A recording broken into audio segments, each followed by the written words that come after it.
Day before Dindy's birthday. Ang gulo na ng bahay, pero meron pa rin tayong buffet. Ayan. And, good job si Dindy sa sa responsorial, Sam. Share mo sa akin. Second gift to open. Each day, every day may gift. Ano yung bukas? Tomorrow's the ultimate. Ultimate, Diyos ko.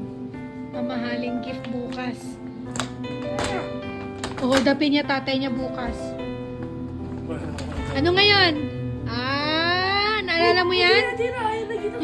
Yung pinapabili mo na sabi ko wag mong bilhin kasi wala tayong pera. Dinagdagan pa ni dati pa yan eh. Wala.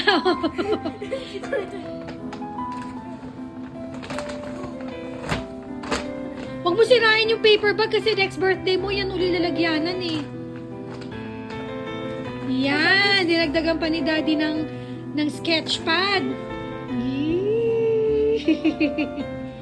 Yan. Patingin mo yan ng acrylic pens ba tawag dyan? Markers. Ako, mayroon ako rin na Pipicturean kita. Alcohol? Ay, ba yun? O, teka. Yan pala yung gusto niya. Acrylic markers. Yan mo kalokohan. Di pala kailangan ng sketch pad, Daddy. Dapat wala ng sketch pad. Sketch pad? Bakit? Hindi ka nag-drawing. Dito sa braso ko lagyan mo.